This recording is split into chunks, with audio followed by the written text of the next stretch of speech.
Hello and welcome to another edition of Starside Chat. My name is Aaron and with me as always is Zach. Zach, how's it going? I have been fighting a bit of a cold. Oh so no. I don't know if my voice is going to hold out for this whole thing, but we'll see. We'll see how it goes. It's been a while though. It's been a while. I am a little sleepy because Sunday was daylight savings time. Oh, so I think right. it's actually like 9:47 for me, to give you a little inside baseball of when we're recording this. Well, we gained an hour though. Oh, is it gaining an hour? I'm still super tired for some reason. You should have gotten an extra hour of sleep, I think. I did nothing but sleep over the weekend, I have to say. But That's always what about nice. you? How did you spend your weekend? Well, I was playing a lot of Luigi's Mansion 3, which we'll talk about at some point. I made 2 videos that are up on our YouTube channel right now if you want to go check those out. Already done. Otherwise, I was keeping an eye on the Blizzcon news. Yes, let's get into it. The news of the week. The big thing that happened over the weekend was BlizzCon, and they had 2 giant announcements. So the first was Diablo 4, which I guess they sort of already teased. We already knew this was coming. Overwatch 2 was sort of the surprise announcement. I guess surprise is too strong a word as well, because like it had been leaked that Overwatch 2 was coming. But they officially announced both of them at BlizzCon. I have a lot of questions about Overwatch 2, but do you have anything to say about Diablo 4 before I start asking questions? I mean, I think Diablo 4 looks pretty cool. I'm not huge on that style of game, but I like it every once in a while. And like people love that franchise. So I linked like Game Informer posted a gameplay video of, I think it's I forget the name of the class, but The Barbarian. Yeah, the Barbarian. So you can go check that out if you want to see what that game plays like. It does seem super fun to play with other people. Like it seems like a cool co-op game. Yeah, well, and they didn't used to be on console either, which like I played Torchlight and Torchlight 2, and those were like Diablo-inspired games that were on console, was like their big sort of selling point, was like Diablo's not on console, but here's games like it that are on console. But now, of course, Diablo's on console, so... but yeah, Overwatch, I think, is the only thing at BlizzCon that was super interesting to me, because I don't really play any other Blizzard games. How much about Overwatch lore are you familiar with? Not super.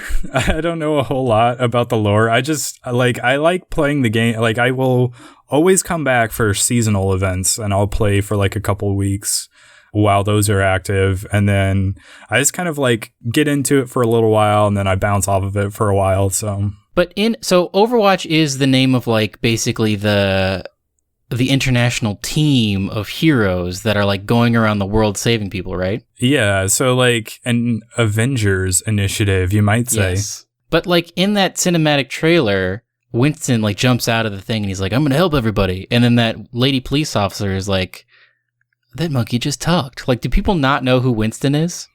Yeah, so there was some event that happened where like Overwatch had basically broken up and dispersed, and I don't know what each of the characters had been doing since then, but like I don't think Mei was involved in the original Overwatch, which is why Winston like introduces Mei to Tracer. So I don't know which of the characters were originally part of Overwatch and which ones are like Soldier 76 new. I know was like an original member. Yeah, well, so I think there was like Soldier 76 and Reaper, weren't they like part of some team that... Reaper's evil. Well, yeah, they like broke up eventually like Reaper went evil. There's like this one game mode, it's like one of the cooperative modes that like started and you play as Reaper and McCree. I think it was McCree. Is McCree good or bad? McCree's a good guy. Okay, good. And then there was, what's her name? One of the healers, Moira.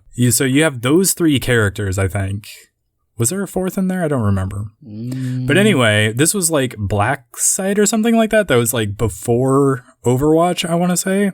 And then like Reaper kind of turns evil. He like goes rogue. That's when... I don't know the history of all this. You would not want to ask me about all of this, but... What do you think about this Overwatch 2? Are you pro this? Are you anti?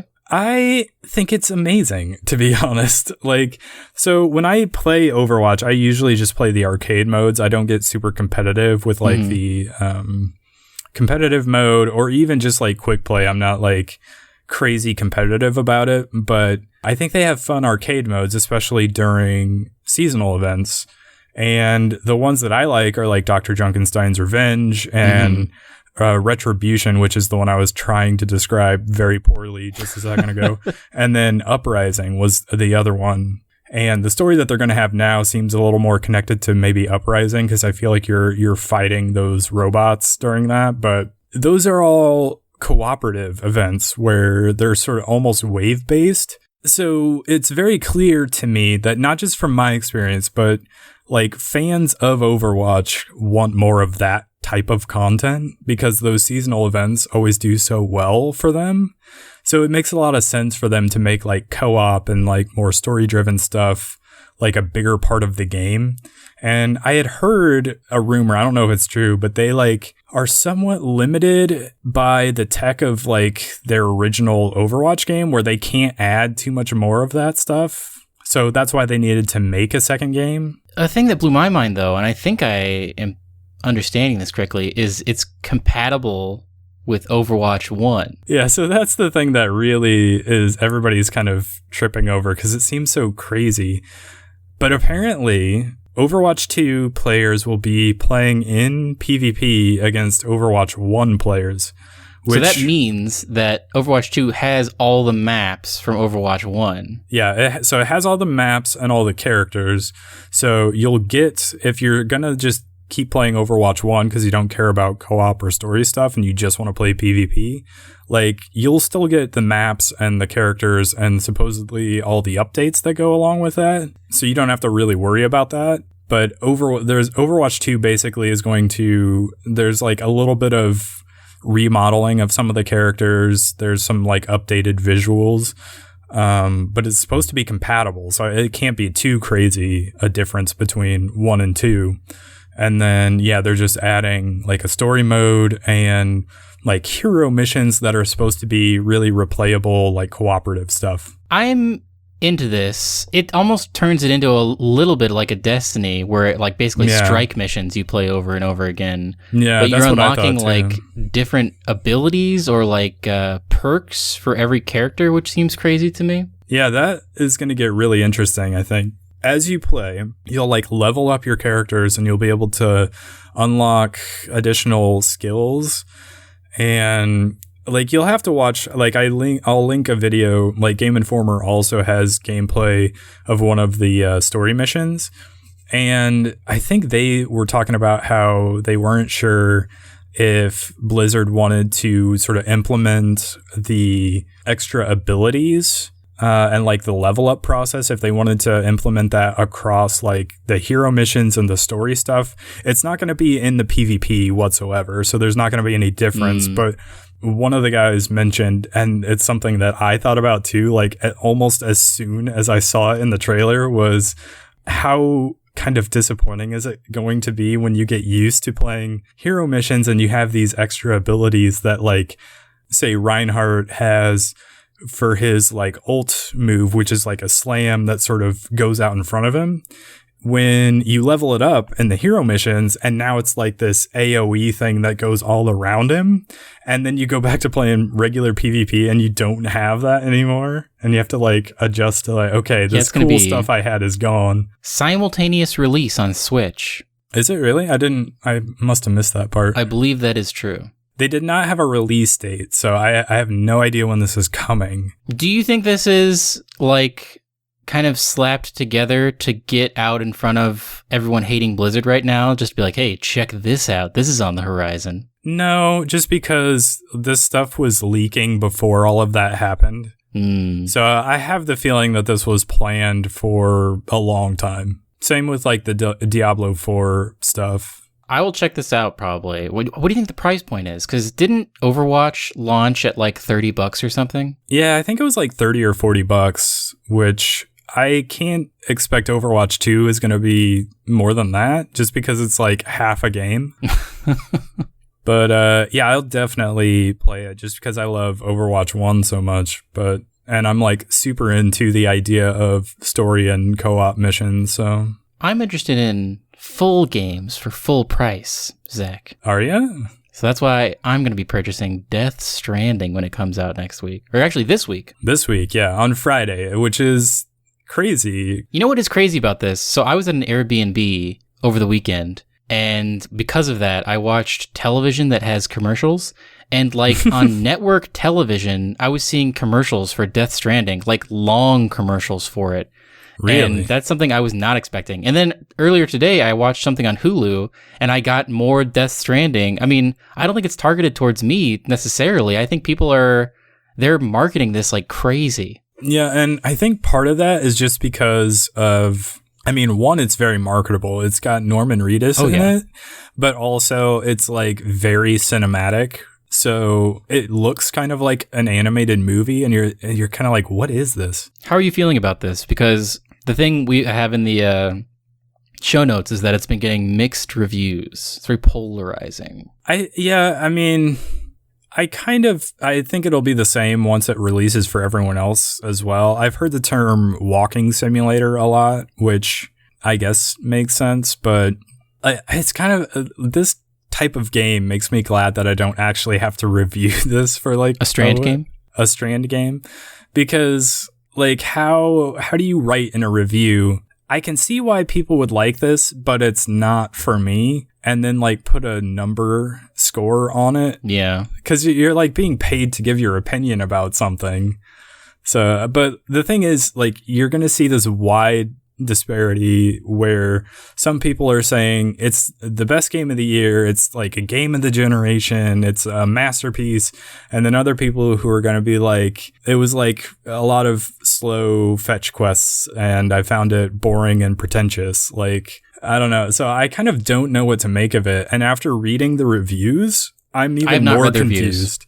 I'm even more confused about it and whether I actually want to play it or not. Do you foresee, like, do you think there's a world in which this is like a top contender? Like at the Game Awards, is this going to be nominated for Game of the Year? I can see it being nominated for sure. One, it's Kojima, so yeah, and Jeff Keighley is in it, so that's a good point. Yeah, he pretty much he has final say on the Game Awards, so there's like no reason. Is that wrong that it will get nominated because he's in it? He's like cooking the books a little bit, but so you're definitely going to play it this weekend, right? Probably. I've been so like back and forth after reading the reviews. I'm so confused, but I haven't read any reviews, and I don't know, man. Like, I'm a person who is like was initially like I knew Kojima games were insane, but I recently, I guess it was like maybe last year, watched full playthroughs of Metal Gear Solid and Metal Gear Solid 2, which were just like mind-blowing to me. And I don't know, man, I like watching things, and I feel like this game is going to be a lot of watching cutscenes. And that has me kind of excited because I just want to see the insane plots that it comes up with. It could be a movie, actually, and I would be fine with that. Yeah, that's what I was going to say. I think I almost would rather it were a movie or even like a TV series. Like if this was just a TV series starring Norman Reedus and like created by Hideo Kojima and like directed by Guillermo del Toro or something like that, like wouldn't that be amazing? That would be crazy. Yeah, so I don't know. I think I'm with you that I kind of almost have to see the story play out, even if I just like watch it as a Let's Play or like somebody stream it. But well, and I feel like, man, maybe, was it this game or was it another game where there's like, I read an article about the difficulty settings, and one of the settings is basically just like, I just want to play it. Like, I don't want it to be hard at all. And like, I might play it on that, honestly. Yeah, if I play I'm thinking about that too. Like, I don't know. I want to know what these BTs are and like what's going on with America. It just seems like such a crazy. It's definitely going to be in the zeitgeist as soon as it like goes live, and I want it to do well because I love Kojima as just like a creator. Yeah. And I want him to. It seems like Sony is putting a lot of money towards marketing this. Also, we should talk about this. It's coming out on personal computer next year. Yeah, they made that announcement fairly recently, and that made me pause a second and go, wait, should I wait and get this on PC? But like by then, like all the talking about it will be done. I don't know. I probably will end up getting it on PS4. I don't have a PS4 Pro, so that is a negative, but I think Digital Foundry put out a video. I should watch that and see how it's running on base PS4. But yeah, it's weird to read the reviews because you see a lot of stuff like, well, when you're not bored, you'll be frustrated by Death Stranding, but man, what a unique and fascinating experience. And then it'll be like 10 out of 10. And you're like, wait, what? How did we get there? I don't know. You're right that one, Kojima is like, he has like this crazy mind to be able to come up with something like this. And like, I want to support it just based on the fact that like, you're not going to see something like this anywhere else. Yeah. Like, they're not going to make this as like a Hollywood movie because it's too out there, and like they're afraid to take chances on something like this. So this type of thing, even though you may want it only as a movie, could only exist as a video game, if that makes sense. And I want to see, like, they have talked briefly about like, oh, there's going to be innovative multiplayer stuff. And they kind of showed that off where like, he was like peeing in that one gameplay video, and then they're like, well, maybe like a mushroom will appear here later. But only a select few people have been reviewing it, so maybe we haven't even seen the lengths to which the multiplayer is put into the game. Maybe like... Yeah, I mean, there's a bunch of reviews out there, and I think that is one of the most interesting things about the reviews that I've read, is that like as you explore, you may come across an area where you need like a bridge or something to cross from here to there. And like, you'll find that somebody had like laid down a ladder and left it for other people. And so you can rate that community contribution from whoever left it there. So people will be getting likes on like something they built somewhere.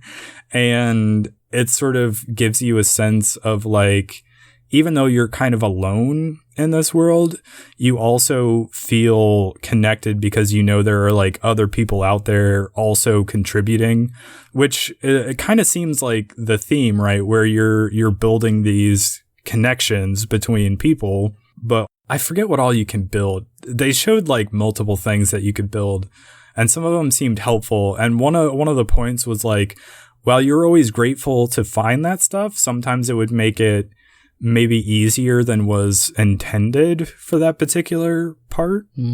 So they weren't sure whether to call that a good or bad thing, but it's interesting. We should do a full podcast on it after we've played. I am interested to the length of it, because definitely I can play it this weekend, but then during the week I'm probably going to be pretty tired during the nights, so I don't know when I'm going to finish it. It's possible you'll finish it before me, but once we both complete it, we should do like a big podcast on it. Yeah, I'm down for that, because I think, like, we were talking about it before we started recording, but like Death Stranding is the only thing this week, and then next week there are 2 games dropping. There's Star Wars and Pokemon. So if we can like knock out Death Stranding this weekend and like first part of next week, then we should definitely record a podcast about it. Let's get into Pokemon Sword and Shield. Do you think this is real? I think it is. I'm pretty sure it is. They say a Pokedex has been leaked for like all the new Pokemon, but like some of these look very fake to me. Like that second version of Grookey, that Thwacky, looks like somebody made that in Blender in like 30 minutes. That looks insanely bad. I mean, you're not wrong. It does look like somebody just photoshopped that. Like, the head is the exact same as like Grookey, and then like the body looks like, I don't know, somebody just used like green paint, and they didn't even like shade it or anything. It looks like it would be at home in like that show Reboot. Do you remember that show Reboot? Oh yeah. Like, that's the level of CG effects we're working with here. I mean, some of these look, like this Stonehenge guy looks real to me. What else looks real to me? All of the Score Bunny ones look very real. But like the third iteration of Sobble, this Inteleon, that also just looks like the art style doesn't look like Pokemon to me. It looks like something that someone just made in Blender in, again, like 30 minutes, you know? Yeah, I can see what you're saying. Well, I mean, I don't know. I haven't read whether or not people are buying this, but it seems real. I want to say it's real. But yeah, I agree. Some of them look more like actual Pokemon than others. Like Mr. Rhyme looks real to me. One of them's just an apple. That's called Applin. See, I don't know, man. Like, this is all cool, and some of this might very well be real. Yeah. Well, I mean... But here's something else. Look at this. I mean, that penguin is called Askew, but then 2 lines down, there's another version of Askew that looks completely different. What's that about? What is that about? Is one male and one's female? I don't know, man. Who can say what's going on? There's that Berserker, but the one to the left of that doesn't even have a name and looks like, what is that? It just looks like Meowth. They put like a beard on Meowth. I mean, you're coming up with good point. One of them is like a teacup with eyeballs, and the one next to it is just a teacup with eyeballs on it. Those look real to me. But look at go down to third from the bottom, Runer Igus. That looks like something somebody drew in MS Paint. It doesn't even look 3D to me. I mean, there's one of them in here that does not have a name. Looks like somebody drew it on a napkin and took a photo of it, the napkin. I don't know, man. This Dubwool that is an evolution of Wooloo looks real to me. But conversely, I don't know, man. That Thwacky just does not seem like it's a real thing. If it is, that's insane to me. Yeah, there's 2 versions of Applin. I don't know. I didn't read this article. Maybe they explain why some of these images are pretty terrible. I don't know, man. I hope that this is not the case, because if Thwacky is real, also Thwacky is a bad name, but if Thwacky is real, that is a disgrace.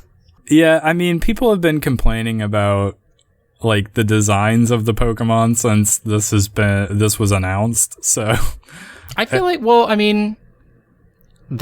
Galarian version of Coughing or whatever is a master stroke. The one where they have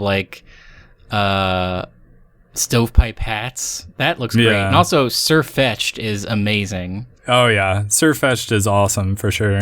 And there was that dumb bird who shoots fish. Where is that? What? Cramorant. Yeah, it's like a stupid looking bird that can shoot a fish at you. That's also great. Impidrim looks strange as well. Yeah, that doesn't look real to me. Also, some of these appear to be drawn, and some of them are 3D, which is also, that's weird. Why aren't they all uniform? I don't know, man. I am highly suspicious of this. I don't know if somebody, somehow got different versions of, these things as files and then just, built this table to leak or not. Or, because this does not seem official. You're definitely right about that. This is definitely not, a press image that Game Freak is sending around to outlets for sure. No, for sure. Anyway, I guess this will make more sense if you link the picture we're looking at, but yeah, it'll be in the show notes. It'll definitely be in the show notes. Should we talk about Destiny? Is it time to talk about Destiny again? Is the name of this feature? Yeah, well, that was a name you came up with. It's true. Yeah, have you been playing much Shadowkeep at all? I have not. I haven't had a lot of time just because school has been really ramping up and I have this job, and so I haven't gotten a chance to play. I played the first few story missions, and then I have really just completely dropped off, which is kind of crazy. I've been keeping track of Destiny news. I know that the tower is changing a little bit, which I think is super cool, and just other lore things. Yeah. But I have not really fully taken a dip in it yet. Have you? It's not a great time for you. You've been real busy the last few months, which is partially why we've not done a podcast for a long time. But yeah, I played a bunch of it, and I'm realizing now why I tend to shift away from Destiny and have a hard time coming back is because they released the game in September, and I'm super into it, and then by October, so many other things start coming out that I want to play that I I shift away from Destiny to play other things, and a month or two later, the game has so many things added to it that I've missed out on that I almost feel like maybe now's not the best time to come back to it. It's crazy because like it seems as though it's the game we've always wanted. It's just like there's so much of it and there's just so much other stuff to do. Yeah, it's like every week there's something new that they're adding and something new is going on. Which definitely is great. If this is like the only game you play, like you could feel great about not missing out on other things because you're set as far as like having things to do. But like I started playing Link's Awakening and The Outer Worlds and Luigi's Mansion 3, and I haven't been back to Shadowkeep in like several weeks, I feel like. So it's rough, I'll say, to get back to it. But I will say I like it a lot. I think I put out a video about it. I want to say I did. So you can get like my full thoughts on it. I really enjoyed it when it came out, and I definitely would like to jump back into it. I'd like to play more of it because I know they did have a Halloween event going on. I don't know if that's still going on, but there was like a special like auto rifle you could get that came with that I kind of wanted to get, but I got too busy doing other things. Yeah, they're gearing it towards the hardcore, which is what everyone wanted, but because of that, you have to like log in more than once a week to like gain benefits. Yeah, it just gets hard to like keep up with, I think, which makes me wonder if it's like bad for like the common player, but I'll be very interested to see if Bungie has a presence at E3 at all this year. Like, what is the roadmap forward? Is there going to be a Destiny 3 or like what is going to happen with it, you know? I feel like they have to have a Destiny 3, but unclear as to when that might happen because like new consoles next year, like next holiday season. Are they just going to port Destiny 2 to the new consoles, or is that when good question Destiny 3 is going to come out and it's going to be like a brand new world? I'll be very interested to see. That's also, how do they make that transition from Destiny 2 to Destiny 3? Like, are they going to blow out our vault again and like we start over? Man, I don't know. They're in a very weird position as far as like transitioning players to new games because they can't do that again. They can't be like, oh, guess what? All your stuff is destroyed again. Oh, not again. But I don't know. I mean, would players be mad at them? You think they would? I don't know. I mean, do they want to rework all the supers again? I would love that, actually. Like, there are definitely elements that they need to, like, phase out. Like, I had talked about a little bit about how much of a bummer it is to have this, like, cool new content. Well, it's, like, recycled content, but it's, like, new to Destiny 2. And you're like, I want to get those cool moon-themed weapons. And then you start playing it, and all the drops are, like, stuff from, like, weapons from the vanilla version of Destiny 2. Mm-hmm. And you're like, I've had this gun drop, like, 1,000 times for me. It's not interesting. They need to, like, phase out those, like, do what the Taken King did, where all the old weapons from the previous year got phased out, and suddenly we had all these new weapons, and they need to like bring back the vendors. Like, I think I talked about this in my video about Shadowkeep. It's following that same path as Destiny 1, where like, you know, Forsaken was, you know, this like insane game changer, much like Taken King was, and then what was the year 3? It was like Rise of Iron, yeah. Which was fine and cool, but it was also like not as big as Forsaken, which is kind of what Shadowkeep is. It's like, it's cool. It's, you know, there's like a new area and stuff, and they've added some things, but it's also not like, here's another Forsaken or Taken King level patch, basically. Yeah, which, I mean, I was fine with. I liked Rise of Iron, and I like Shadowkeep. The thing is, they were like, Rise of Iron was very clearly a, like, this will hold you over until Destiny 2 is ready, sort of a thing. Whereas we don't know that that's the case with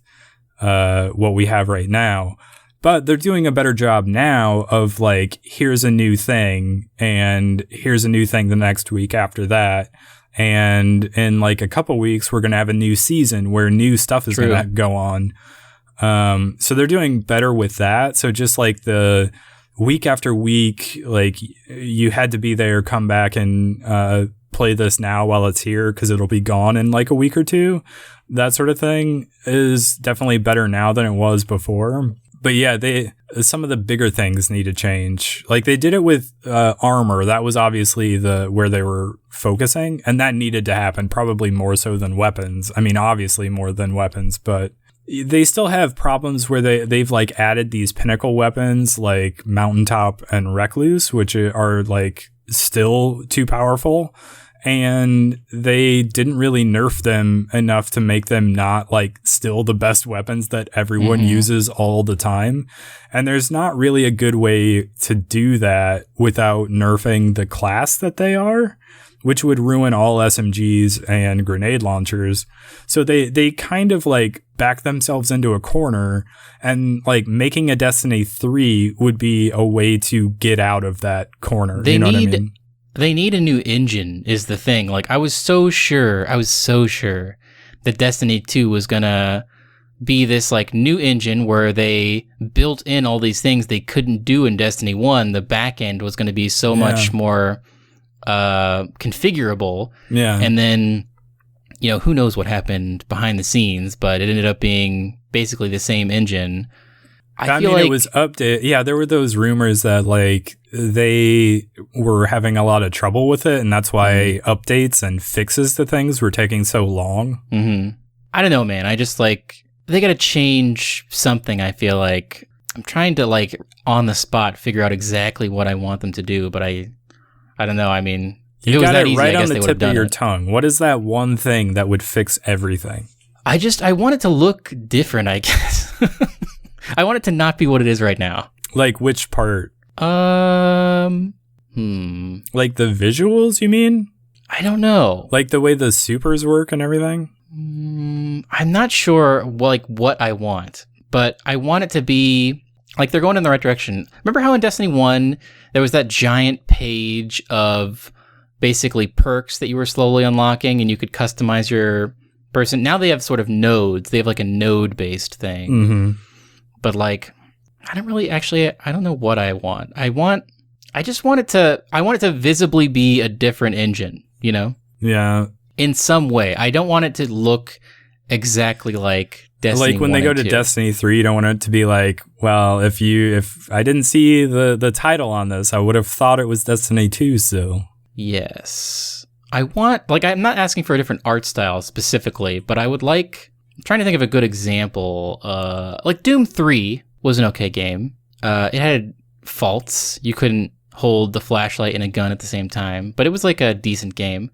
But then like Doom 2016 came out, and that's like very obviously a step in the right direction of like a very good game. I'm looking for something where you can say Destiny 1 and 2 are great games, but Destiny 3 looks and just plays a little bit. I mean, the gunplay has always been good in Destiny, but I don't know. I'm trying to like form my thoughts, and I'm very tired, and I can't figure out exactly what I'm trying to say. I wouldn't mind it if they reworked things so there was more of like an RPG style like skill tree that you could work through. And like, here's a crazy thought. What if instead of having multiple subclasses, or not necessarily multiple subclasses, but like multiple supers with the different nodes, if you like could double down on them and like have way more variety to how you could build out like one of the subclasses. That sounds great to me. As a big Mass Effect fan, like playing with biotics where you can like, you're literally throwing these crazy powers around. Part of me has always wanted Destiny to be a little bit more like that, where you're either throwing these crazy biotics around or you're more of an engineer and you have these like tech abilities. But I don't want it to just be Mass Effect either. I want it to still be Destiny. So I also don't know what I want out of Destiny 3, but I don't know, man. With them talking about it being more of an actual RPG MMO, like I almost think Destiny 3 needs to make some fairly big changes. Just because I want it to be more story driven and to have more like character interaction. Let's go full Mass Effect. The Destiny 3 is Earth, I don't know, blows up and like all Guardians escape in their own ships. So your ship now becomes your home base, but you can dock with basically like a Citadel type thing. No, the big, what is that thing called? What's that white ball called? Traveler? The Traveler opens up and it is a Citadel basically. And well, we don't know much about the Traveler, to be honest. They probably don't know much about it either. But like your ship is now like there is a thing where you're driving around. You're not really in orbit anymore. You're going around like Mass Effect style, moving your ship around. Wouldn't that be crazy? I mean, that's almost what Warframe is, where like you don't really have like a hub area. Well, they probably do now, but like back when I originally played Warframe, instead of having like a big hub area where you ran around and you would like, you throw stuff in your vault and then you would grab some bounties and leave again, you were like in a ship basically, and you would walk around and you could like craft these upgrades and craft new frames and stuff like that, which would basically change your class.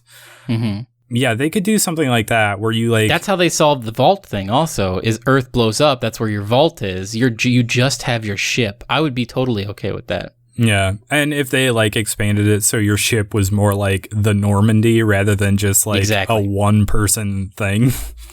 Or yeah, what if it's like... Yeah, what if it's not just your ship? What if it's like a Battlestar Galactica type thing where it's all like basically what was who invented the Geth? The Quarians? Yeah, what if it's like Quarian type thing wif there's like a mass exodus from You're Earth in like a flotilla? Reason. Exactly. What if it just is Mass Effect? What if it was Mass Effect? What if Bungie bought Mass Effect from BioWare and made a real Mass Effect game? I think we've cracked it. A real next-gen Mass Effect game, and BioWare was no longer in the picture there. I think that would be great. I think I just want to play another Mass Effect is what I'm saying. What I'm realizing out of all of this. I mean, yeah, I do as well. And so I actually thought long and hard about this one time. Like I was going for a walk and I was thinking, I was like, you know what the real problem with Destiny is, and their like storytelling problems is, they do a terrible job of making you feel like you're in livable spaces. Mm-hmm. Like that's the huge differentiator between Destiny and Mass Effect. When you're in Mass Effect and you go to the Citadel and you run around, there's so many NPCs and you can talk to a bunch of them. There's just a lot of people, and you look around and you're like, people live here. This looks like a place where people live. When you go to like any of the locations in Mass Effect, there are places where there are people and it looks like people live there. It looks like a real lived in space. Whereas when you go anywhere in Destiny, like pick any of the patrol spaces, it's just wide open blank spaces where there's nothing. There, you're like, okay, I see what you did here. You made a little sandbox for people to shoot stuff in that just respawns immediately. Like nobody lives there. So you're like a guardian who protects people, but I've never seen any evidence that people actually exist in the universe. I'm telling you, man, you're on a flotilla and you actually like see people moving around and talk. You don't just like literally phase through them like you did in Destiny 1. Yeah. So they need to do a lot more of that. Like I think they got a little bit better with that with like the Dreaming City. You actually saw like the people that like soldiers there that were like fighting, but I don't know. You need to like, it needs to feel like you're doing something for someone. Cause think of like, the same with Skyrim, right? You go to, what was that place? Whiterun. And there's like people in this town and you talk to them. And as soon as you walk like right out the front gate, there's like enemies that you can fight. But you know, like, okay, I just left those people. Better take care of these bad guys here or they might hurt the people there. I'll be a hero. It's the other thing about Destiny is all of the NPCs are vendors, you know? There's not just an NPC who's chilling out. Like, oh, there's Richard. He's always hanging out by that giant ball. It's just like, well, this is a new person in the tower. Here are all the quests they can give you, and they can sell you these specific items, you know? Yeah, and what if the NPCs that you can meet in these spaces where they actually live in like a patrol space could give you what would amount to a bounty, but it's like, hey, I'm struggling to feed my family here. Go kill some enemies, and I don't know, maybe give me a thing once you pick it up there, and then like they'll reward you with like some currency or planetary materials or something, because that would make a lot more sense and would connect you to the world and the universe far better than just going to Zavala and him giving you like get 10 kills with rocket launchers and strikes. You know what I mean? Like that. Yeah. That does nothing for me. I'll be interested to see. I don't know. If Destiny 3 is still the same engine as Destiny 1 and 2, I don't know, man. This is that same problem we had when they unveiled that like Starfield and Elder Scrolls 6 were going to be on the same engine that like the previous Elder Scrolls games were on, where it's just like, I don't want to have to open a door and then look at a game model and just like spin it around for a second in a black void and then be in that house, you know?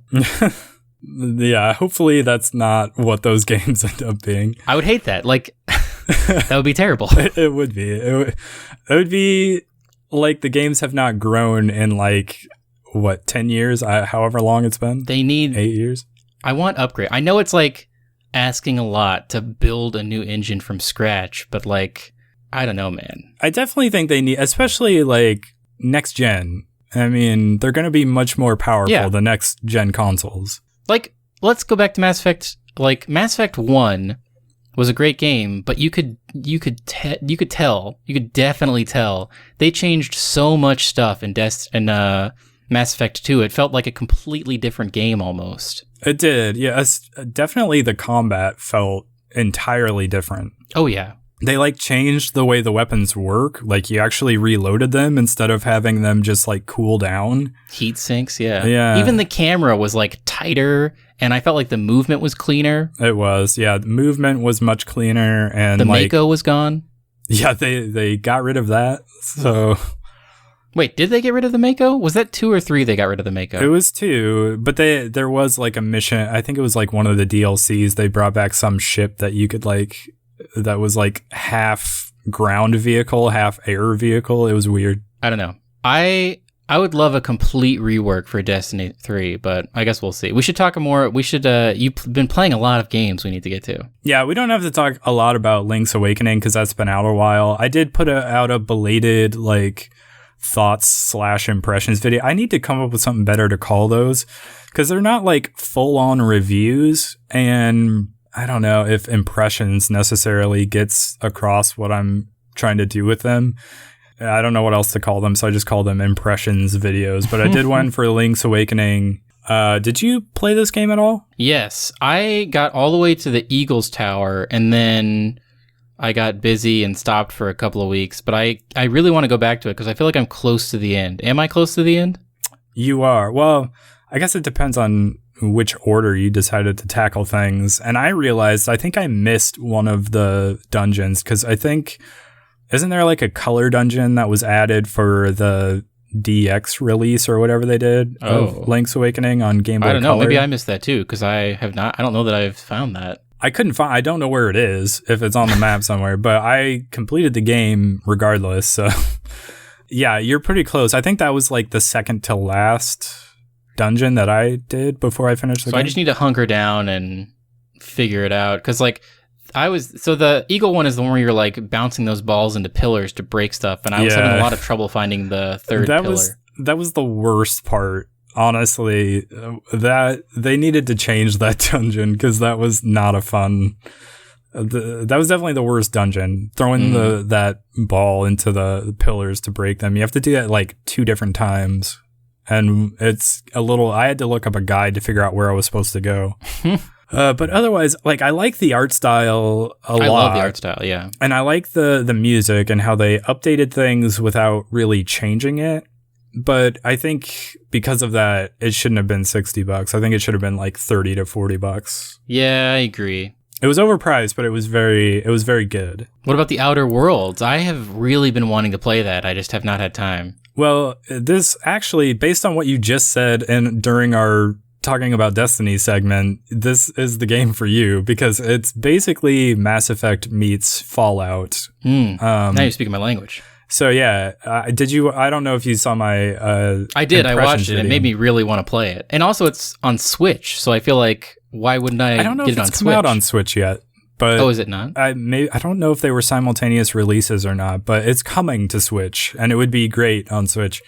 I was surprised at how short it is. Not in like it feels too short, but in a like as someone who played Fire Emblem Three Houses over the summer and did a video where I talked about how you would have to play it 3 or 4 times to see everything that game has to offer. Mm-hmm. That game is way too long. Like, at least right now, I have no desire to play that again because it was so long. But The Outer Worlds is like short enough that I can definitely see myself making multiple playthroughs because it's not such a time commitment. Like 10 hours? I mean, I don't remember exactly how long I took. They say like if you're trying to do everything, it's like a good 30 to 40 hours. But if that's not bad at all. But if you're just mainlining the main story, it's probably closer to like 8 to 12, somewhere in there. Oh, wow. And I actually ran into a couple of glitches. So if you are playing the game where you're planning to, watch out for 2 things. One of the companions that you can add to your team, Nyoka, I think is her name. I went there and tried to talk to her, and she's supposed to give you a little like side quest in order, because she's like this alcoholic hunter person, and so she needs to like sober up, and you're supposed to go get some drug that's going to help her do that. But like she asks you to go do it, but then the quest doesn't pop into your quest log, so you can't actually go do it, which means you can't recruit her. And since this is like tied to a main story quest, I was like, I think my playthrough is screwed and I have to start over. But you can actually work around that because you're supposed to meet up with her, team up with her, and then she'll like take you to this place and you guys will like go through this mission at this one location on that particular planet. If you just proceed and go do the mission without her, it counts and it completes. And so you can just continue playing the game without her. And that's what I ended up having to do. What was the second glitch? Well, first of all, it is kind of a bummer that you can't add one of the companions because there are like companion quests. So that did limit the amount of quests that I could possibly do. But yeah, the second quest is right at the end, at like the climax of the main storyline. You like go hack a terminal to open a door, and you see a guy you're supposed to talk to standing in front of a camera. And when you go to enter the room to talk to him, as soon as it would do what would be like grab the screen and pull it in so you're in like dialogue now, that like causes the game to just like hard crash. Oh no. So there's another workaround to that where if you like go around to a different entrance, you can enter the room on the other side of the room and it doesn't crash for some reason. So that's what I ended up doing. That's crazy. It's really weird, but so yeah, there are 2 like pretty big bugs that they need to fix, but there is like a workaround for them so it won't like ruin your playthrough. What kind of build did you go for? I went for a hodgepodge. I heard it was really powerful to get. First of all, they have like these science weapons that you can get that are really cool and have these special effects. They're probably the closest thing to like exotic weapons that you can find. And one of them is like a melee hammer that is like crazy powerful, that if you like really spec into melee, you can basically one-shot everything. I did not do that, but that is one thing that I might do next time. But no, I went for... I basically spec'd into intelligence and like engineering and science and charisma because I wanted to like talk through things and like hack stuff. That sounds like what I want to do, yeah. Yeah, so I definitely felt like I had an advantage in the early going because I had went that direction, because I was able to like, I had all these speech checks that I was able to clear, and I also had like I could hack stuff and lockpick stuff in order to get through things that would have been like a roadblock otherwise. So I think that's a good way to go. You've also been playing Luigi's Mansion 3, you were saying. That's something else I want to check out, but I, again, have just like been swamped. Yeah, I did 2 videos on that now. I was surprised on how long Luigi's Mansion 3 is. There's like 15 floors and 2 like basement level floors. Mm-hmm. And basically the way the game is set up, you can't go to the next floor until you've beaten the boss for the previous floor. And they've sort of built an amusement park in layers in like a hotel is what it is. It's like each floor is a different themed land. Like there's, what was it? There was like a desert sort of Egyptian land. There was like a Jurassic Museum land, and there was like a jungle land and like a castle with like knights and swords and shields land. And it's really fun. It's really clever. I thought it had a nice sense of humor to it. I likened it to, what was my comparison? I said it's basically, so if Tim Burton directed a Pixar movie in the Mario Brothers universe. That sounds great. Yeah, I really enjoyed it. And I thought the cooperative multiplayer mode was pretty fun too. I don't know if I'm going to keep playing it, but I enjoyed it enough to do a video on it. So I highly recommend it. I don't know where I'm going to rank it at the like end of the year, but I was pleasantly surprised. Yeah, that's something I might pick up over Christmas break just to like, I don't know. It feels like something I would totally get into. Something I could play with my girlfriend. Oh, yeah. It's a great co-op game because you get to play Luigi and she would get to play Gooigi. That sounds great. Yeah, and there's also like a competitive mode that's like local only, up to like 8 players on the same system. That's called Scream Park. And it's kind of, I feel like they're sort of Mario Party style mini games, but yeah, that's what it seemed like to me. But yeah, I mean, it's pretty cool. Like you get like a group of people together and play a bunch of stuff. So I've been playing a game, Zach. What is it? I'm very curious. So I don't have a ton of time to do stuff, but I bought that Ring Fit. Oh, did you? I did.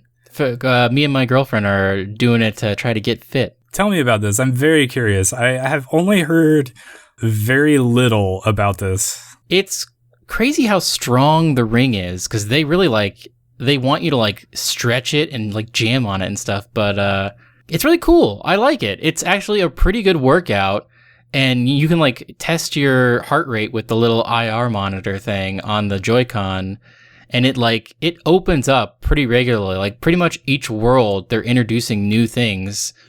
So like I feel like the first 2 worlds, you're pretty much just like, okay, you run into a thing, do a bunch of exercises until it dies.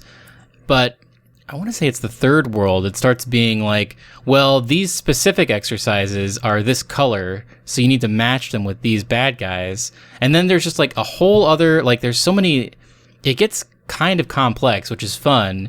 And the fact that it like tracks you every time you do it, because again, like I don't have a ton of time to play games, but if I do this like maybe twice a week, it like is tracking it, and it's almost like playing episodic games, because I try to like do one world or like half a world or something, and I come back to it and it's like I'm like seeing my progress. You almost have to like take it back to a more basic level, because so you're putting a Joy-Con in a little ring. You're putting one in a ring and one you're strapping to your left leg. Whoa. And it's crazy like how it's like pretty good fidelity as far as the tracking, like because as you like jog in place to move forward, and like you really like the level at which you're jogging, that is how fast you're going. And like you're moving the ring around to like, if you pull on it, you can like suck stuff up. And if you push on it, then you like shoot out a gust of air, which like if you aim down, you shoot up into the air. So you can like jump over things. But like, it's crazy.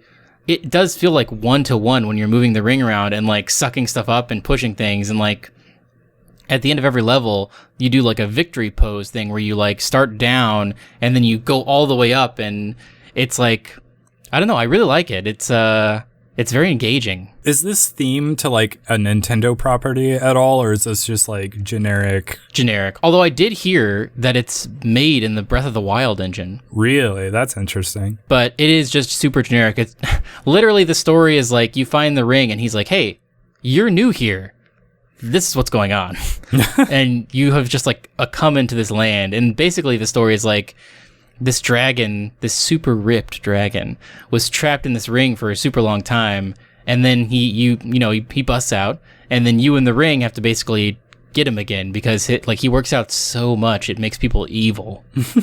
Yeah, this sounds vaguely similar. Back when Kinect on the 360 was a thing, I had this workout game that I cannot remember the name of, and it would obviously it was use the camera to watch you and your movements, and it would be able to identify whether you were doing a workout correctly, so it would sort of help you with form, and it would have all these different workout programs that you could do. It actually worked really well. I got good workouts out of it. So I was always impressed with video games' ability to create a workout routine. And you can tailor it pretty well. You kind of calibrate it, and then they're like, well, this is what we think your difficulty should be, but do you want to go for a hard workout or kind of a light workout? And then you can change that at any time. Do you need a lot of space to play this? I would say yes, because you are some of the things you're waving around, and there is a warning at the beginning, make sure if your feet are planted, if you move your arms around, you're not touching anything, which thankfully I have some space in front of my TV, but yeah, this is not a thing you can play standing in front of your computer probably, or in a computer chair. Okay, I was curious about that. You definitely need some space. Yeah, but that's cool. That gives me one other thing that I should look into for sure. It is $80. Is it really? Oh, because you have to buy the ring. Yeah. Yeah. It's a little expensive, but... Does the ring feel durable? It's... Oh, yeah. It feels crazy durable. I don't know what it's made of, but it's because one of the things you do is after you do an exercise, it's okay, they're going to attack you. It's time for ab guard, where basically you turn the ring on its side and kind of just press it against your abs, and you can I squeeze down on that thing, and it does not feel it always pops back into place. It is durable. That's good. If you're going to spend that much on it, hopefully it's durable. Oh, yeah. Anyway, so yeah, coming out this Friday is Death Stranding. We're both going to try to play that this weekend, and hopefully we'll be able to do a podcast about it next week. And then next Friday, so Friday after this Friday, is Star Wars Jedi Fallen Order and Pokemon Sword and Shield. Do you think you'll play either of those? I'll get Pokemon Sword and Shield for sure, but I probably will just watch my girlfriend play it. I don't know about Fallen Order. It looks cool to me, but I'm wondering if I'm just going to be finishing up Death Stranding or not. I was going to say, I'm very cautiously optimistic about Fallen Order. I'm not super hot on it, but because it is an EA game and I have, what is that service called? EA Play? I forget the name of it. It's tied to Origin. It's Origin Premiere or something like that. I forget what it's called, but I will be able to download that and play it without paying for it. So I probably will. And then, yeah, I'll definitely play Pokemon Sword and Shield. So we can definitely talk about those games. I don't know. I really don't know if I'm going to enjoy Star Wars or not. Why not? Because it looks... The combat kind of doesn't look that interesting to me, to be honest. Because it is sort of vaguely Dark Souls-y in that it's a little bit slower and it involves a lot of dodging and rolling. But the thing is, you're holding a lightsaber. And so I've seen video of the main character going up against one of those droids from Rogue One. I forget, K2SO, I think was his name.